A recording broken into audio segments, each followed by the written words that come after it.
Hi, welcome back to my channel. Today we're going to be talking about my favorite books of 2020. Let's get started. Oh my god. So I already uploaded and posted my favorite horror of 2020. That's over and done with. We know what my favorite horror was for the year. However, if you're curious, these are the other books. Like thrillers, there's some literary fiction, there's a few graphic novels, there's some YA, there's some non-fiction. These are the other books that I really fucked with this year. If you haven't watched my favorite horror of 2020 yet, I will link it up above so you can go watch it if you want to. But for this video, let's just fucking get started. Let's do it.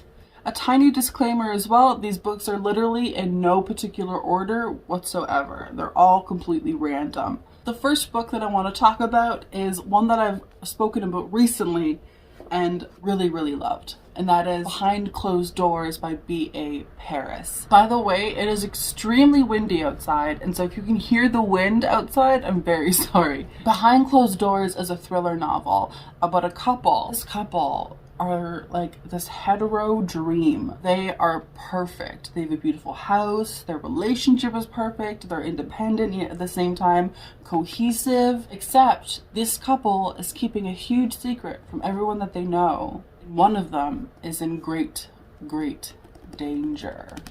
My very good friend Ali from Hunted_Shelves sent this to me. He gifted it to me and I really loved it. Oh my god. In my mind, this is a perfect thriller novel. It's got everything that you want in a thriller. You want to have compelling characters. You want to have an antagonist whose motivations are correct and real. And you want to have like tension and suspense. I read this very recently. I loved it very recently. And I would recommend that you pick it up, that you read it, especially if you're looking for like a really good thriller. This is a really good thriller. Speaking of really good thrillers, let's talk about Turn of the Key by Ruth Ware. When I first read this year, I fucking freaked out about it. I loved this book and I still love it. It's compulsively readable. It's enthralling. There's so much tension and suspense. This is about a woman who becomes a nanny for this very wealthy family. And they have this very technological smart home. Weird shit starts happening and our main character, this nanny, can't tell if the house is haunted or if it's just the technology. However, we also learn at the beginning of the novel that our protagonist is in prison for killing one of the children. I think what I love about this book so much is not only is it creepy and thrilling, but it also features these children that kind of get under your skin a little bit. I don't want to say that they're creepy because they're not creepy, but they give you this unsettled kind of feeling. The entire book, you're just left on your toes about what happens, about what's gonna happen, about whether the house is actually haunted, about whether our main character is being truthful. Like, there's so many aspects of this book and there are so many layers to it. It's genius. I adore it. Ruth Ware really hit it out of the park with this book. Sometimes she misses. Sometimes Ruth Ware can be real fucked up in her books. But this book, she did really well. And I really fuck with it. Speaking of Ruth Ware hitting stuff out of the park, I also have One by One by Ruth Ware. This is another book by her that I just read. It's very similar to another book on this list because it centers around a group of people who are at this like skiing lodge in the middle of fucking winter, and people are getting murdered. People are getting picked off one by one. I didn't love this more than I loved Turn of the Key, and I didn't even love it more than I loved the book that it reminds me of. However, I think it's a really solid thriller and mystery, and it kept me guessing the entire fucking book. I was enthralled the entire book. The way that this book is written and set up makes you question everything that you come in contact with. All of the characters are written in a certain way where nothing and yet everything has been given away. I second guessed myself the entire book on who was the like bad guy. because the whole book is coded and is woven so intricately that it's hard to tell who is who and who's doing what and what people's motivations actually are. Really, really fucking good. And a book that I really, really enjoyed and 100% would recommend that you read. The ending of the book is the only thing where I'm like, because it did go on for a very long time, I felt. And I personally love just a quick ending, like get it over with. The book that reminds me of One by One by Ruth Ware is The Hunting Party by Lucy Foley. The Hunting Party is about a group of people who go to this skiing, winter's lodge, holiday type of thing. We know in the beginning of the book that someone has died, and we're going between the future and the past to decipher who did it, why they did it, and everything like that. I can think of so many different thrillers and mysteries that try to replicate what this is doing correctly. It's the archetypes of the characters. So there's the pretty girl who has everything, there's like her best friend who is like slightly more ugly, and there's the other girl who's like really organized and quirky, and then there's like a fat girl usually who's like loud. Really plain, obvious stereotypes. And yet Lucy Foley, I think, flips these things, makes them so compelling and interesting that you literally can't look away. I binged this and adored it. It's compulsive, it's addictive. The mystery aspects of the book, because this is a mystery thriller novel, are legitimately mysterious, and I had no idea what the fuck to think the entire book, and was genuinely shocked at the end when the person was revealed to be the killer. I cannot recommend this enough. I think if you love mysteries, if you love thrillers, you have to pick this up and read it. It's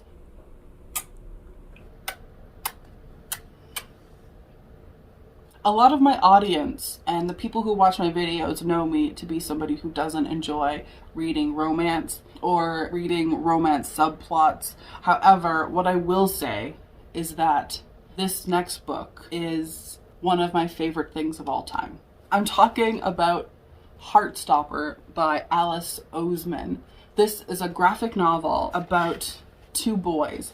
One of them is out and gay, and the other one is bisexual and closeted. He's not out yet. And they like fall in love, and it's just the cutest fucking thing you've ever seen in your entire life. There's a messy quality to the illustrations, but it works so much in terms of the story. There's something about just how haphazard and almost clumsy the illustrations are that works for this book. It's the cutest thing in the entire world. I love it so much. There are currently 3 volumes out. I think the 4th volume is being released in 2021 sometime. I cannot wait to get my hands on it. This whole graphic novel, all of the other books are really, really inclusive in terms of like LGBTQ plus representation.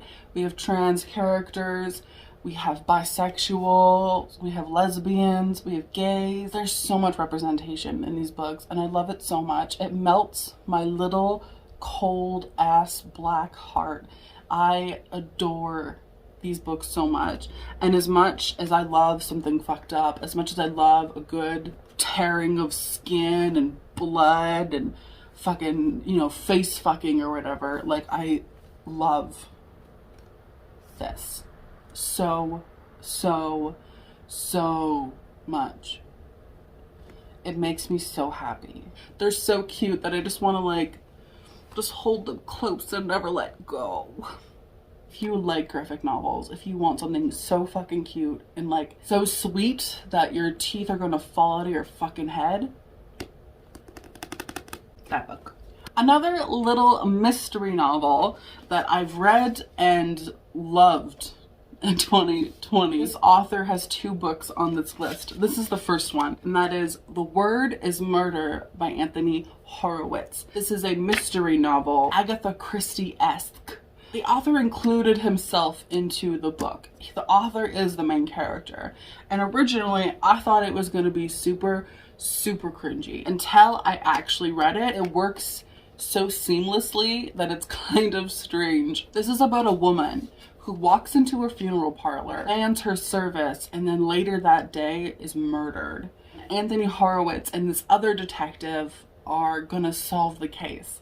It's so weirdly fun and like nostalgic and cozy. Like, it feels almost effortless how amazing Anthony Horowitz does a whodunit. It feels like you're there. It feels as though you're being enveloped by the mystery. It feels as though you are like a detective also working on this case with them. It's so engrossing and completely immersive. I can't even say anything bad because Anthony Horowitz and these books and the other book that I have on this list are just so effortlessly amazing. They're such good reads. And I know if you like whodunits, girl, you are gonna love these books if you haven't already picked them up. I love a good mystery, and these books fucking do it, dude. Speaking of Anthony Horowitz, let's talk about the other book that I have, and that is The Magpie Murders by Anthony Horowitz. This is another little whodunit mystery series that Anthony Horowitz writes, except this time we're following a book editor. This book editor, Susan, is reading this manuscript called The Magpie Murders when she realizes that she only has 3/4 of this manuscript and she's missing the ending. And then she learns that the author of the manuscript has been murdered and he's dead. Susan unknowingly begins to solve his murder. Similar to The Word is Murder, there is just something so engrossing and captivating about this. Can't even tell you, dude. I know I literally just talked about how amazing Anthony Horowitz is with the whodunit, with the mystery. I'm gonna say it one more time though. He's so good with a whodunit and a mystery. The dude is the new Agatha fucking Christie. The second book also just came out from this one. I'm so excited to read it. If you were to ask me which of these I liked more, I would have to say this one. I prefer Magpie Murders, but The Word is Murder is still amazing. The Magpie Murders though just has this like edge to it, I feel. I read it first. I didn't have any reservations about it. It just instantly had me. The only manga that I have on this list is The Way of the House Husband by Kosuke Ono. It's a manga about a man who is a Yakuza boss, and he gives it all up after he's married to this woman and he becomes a house husband.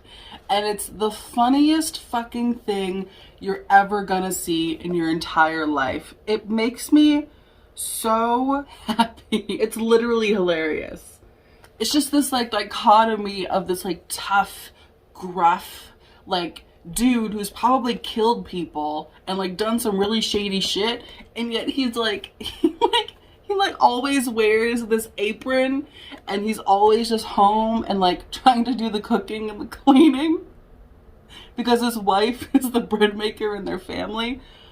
It's so fucking funny. I'm not gonna spend too much time on it, but I will say that it's one of the funniest fucking things I've ever seen, and it makes me so happy. You need to pick this up, especially if you love manga. It's just so fucking funny and so good. You need it. You need it so much.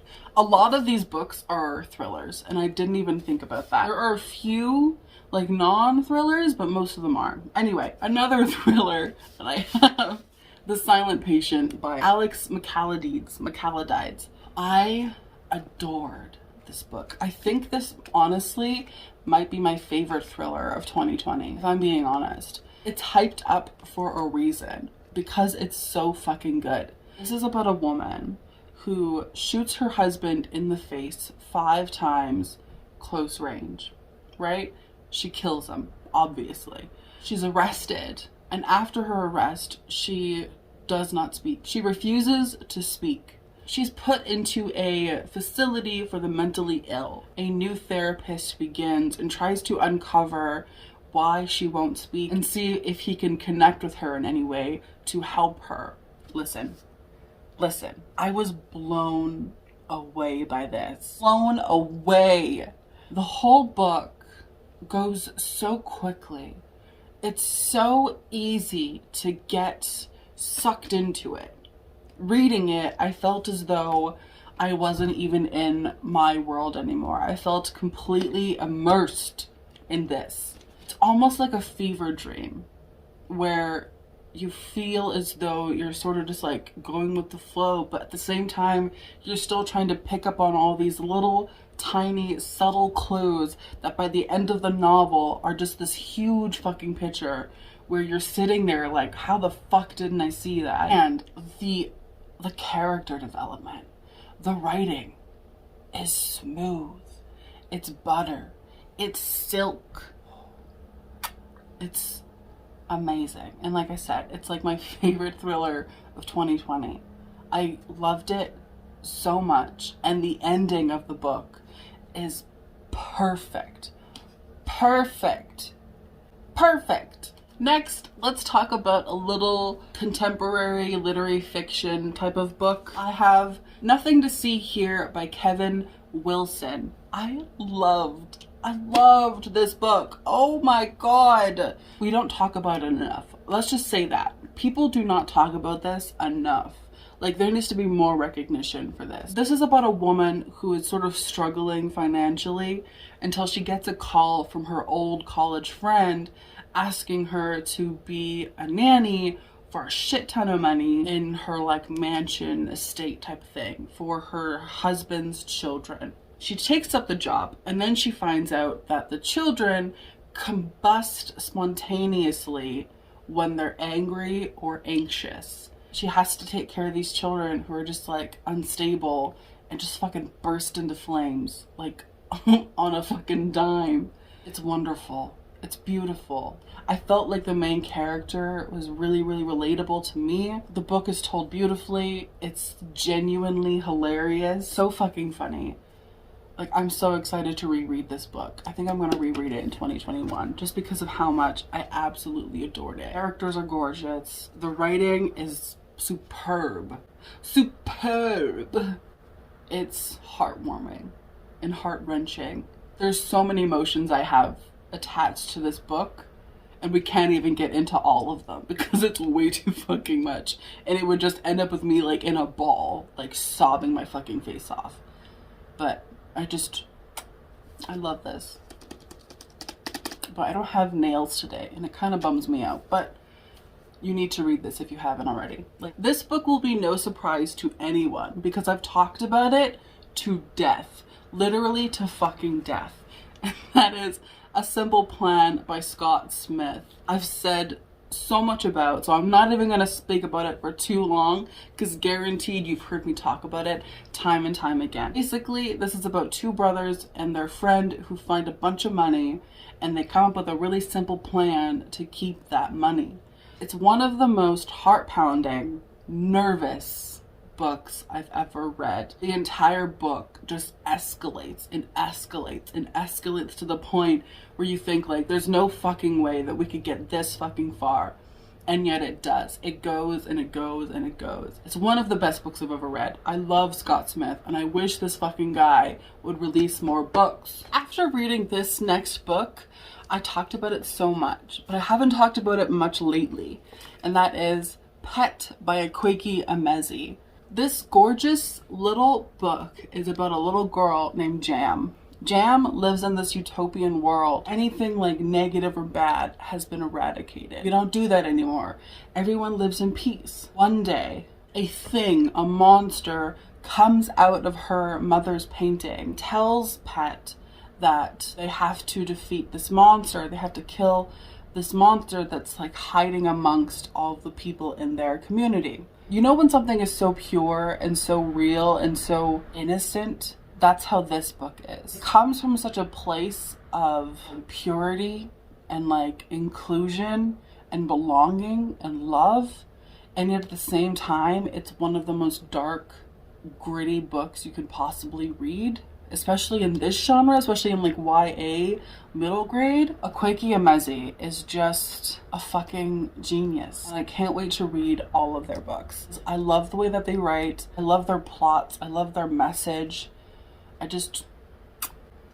I don't think this would be a surprise to literally anyone, but I have Confessions by Kane Minato. I talk about this book so much.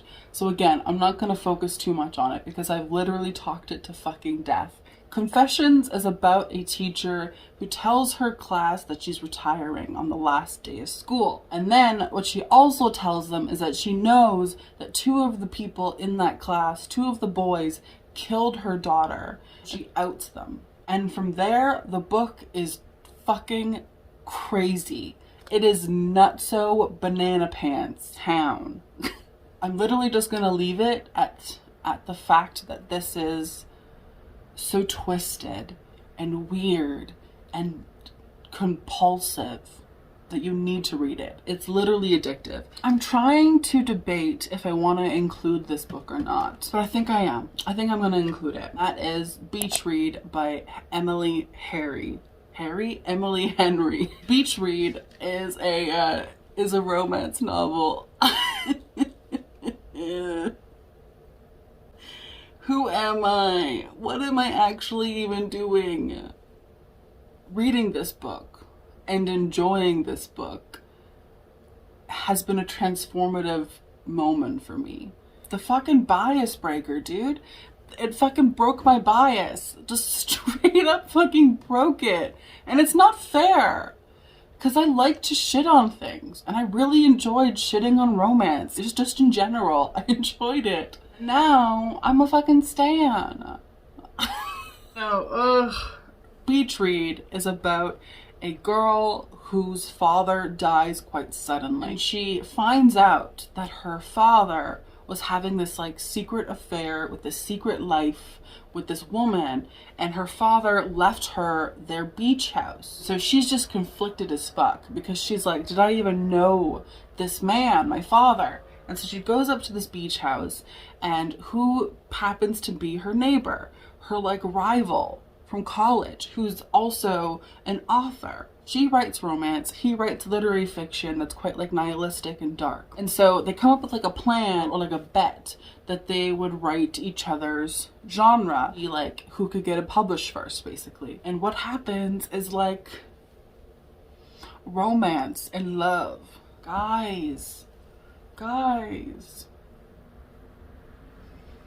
what do I do? What do I do?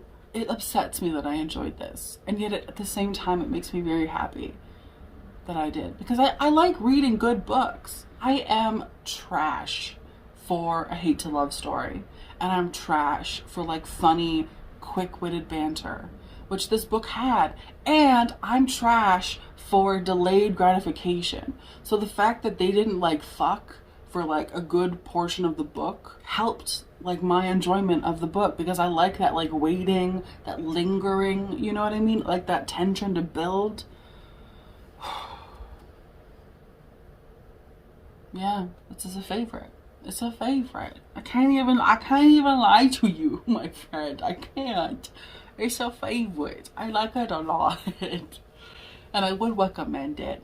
I would. Especially if you like hate to love stuff. It will probably be your favorite too. The last book that I'm gonna talk about in my favorite books of 2020 is a book that I read pretty early on and just loved so fucking much. And that is Helter Skelter by Vincent Bugliosi and Kurt Gentry. It's a true crime nonfiction novel about the Manson murders. Vincent Bugliosi was the prosecutor, and the book is very dry. I'll tell you that. It's very, very dry. However, it's just stacked and stacked and stacked with really interesting information about everything that happened, about how Charles Manson rose to being this cult leader, into how Charles Manson convinced the people who followed him about Helter Skelter, which was basically Charles Manson's idea that there was going to be like some kind of race war or something. And the whole thing is so interesting because Bugliosi and Gentry just lay everything out for you. And like the murders, their motives, who did it, the people's backstories. Like, it's so interesting. I really, really liked it. I went into this book knowing very, very little about Charles Manson, about Helter Skelter, about the murders. and I left the book feeling as though I had like a really good grasp on everything that happened. In no way was this like derogatory, or did I feel as though Vincent Bugliosi was like disrespectful to the victims or the victims' families. I felt as though he made a really good case for everything and like laid everything out really, really respectfully. Yeah, loved this. It's honestly like one of the only books that are like nonfiction that I read this year, which is like not great. I would recommend it if you haven't already read it. This copy is the 25th anniversary edition, and it's not very expensive on Amazon, or it wasn't when I bought it. My friends, that is my favorite books of 2020 video. Thank you so much for watching. Let me know down below what your favorite books of 2020 were. Let me know down below if you've read any of these, if you disagree with me, because I'm sure some of you do. Let me know what you think about me becoming like a romance channel, because that might be our future. Thank you so much for watching. Don't forget to hit subscribe, because we talk about spooky shit here. We talk about crazy shit here. And we talk about romance and shit here. Thank you so much for watching. I hope you have a wonderful day, and I will see you in my next one, which will be very, very soon. After this one, I'm gonna be posting my last book haul of 2020, so watch out for that one. I'm gonna be posting it on Christmas Day. Bye!